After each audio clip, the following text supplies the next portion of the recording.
Hi, I'm Kevin Hoyt, Platform Evangelist with Adobe. Welcome back to this series on RIA problems you never knew existed. Now this is one of my favorites. It's also one of those that people don't really like to talk about because it usually injects a lot of complication into the whole SOA RIA thing. This is really what we call service security. Ooh, there's that nasty word, security.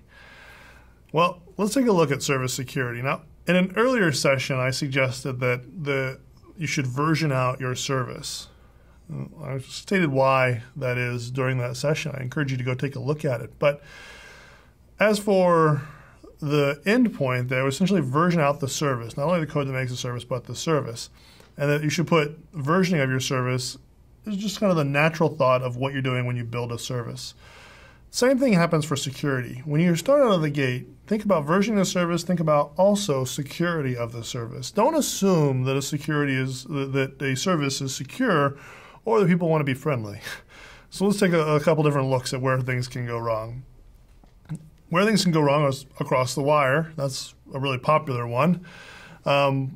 Data going across the wire, HTTP, anybody, is really easy to sniff using a browser extension, using really rudimentary tools right out of the operating system.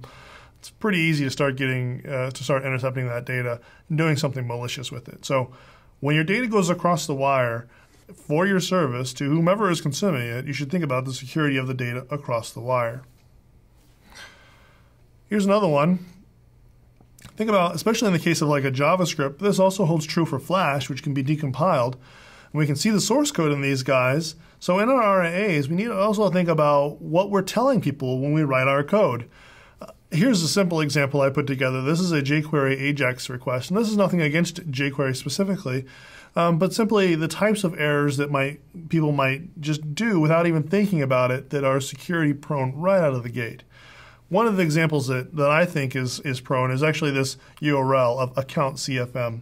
If we specify endpoints for all of our different things like an account and a person and whatever, or each of those entities, and that gives a hacker a pretty good way to start determining what types of endpoints we might automatically have.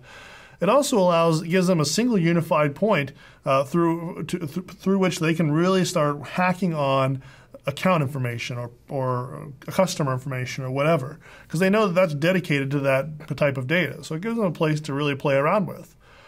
One of the ways you might work around that is by having a central front controller for all your service requests, so that front controller worries about proxying the requests off to the appropriate service, and it really abstracts where your services sit, how they're architected, what arguments they take specifically, by the front controller, which is actually receiving all the requests.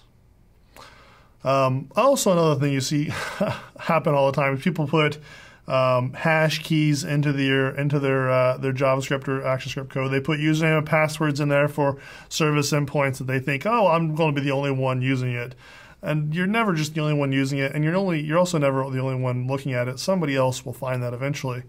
So there are lots of different ways to make RIA type of requests that result in various security problems. Here's another one, security of the database. This is another one that's very often overlooked, but I can't tell you the number of times I've seen usernames and passwords in clear text in a database in an enterprise system. That's just asking for trouble.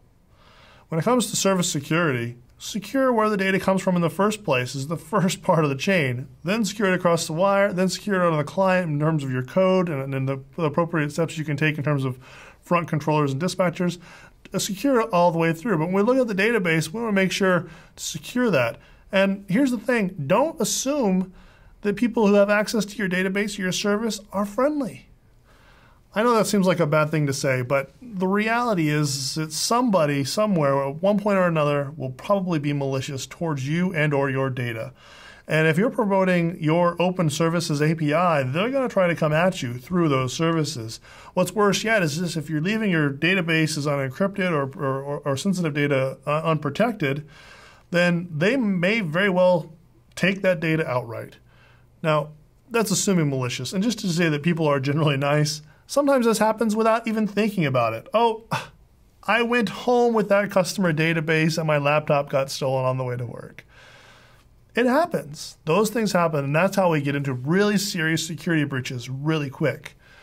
So don't always assume the best. Put security first. So that's it for this RIA problem you never knew existed. Until next time, I'm Kevin Hoyt.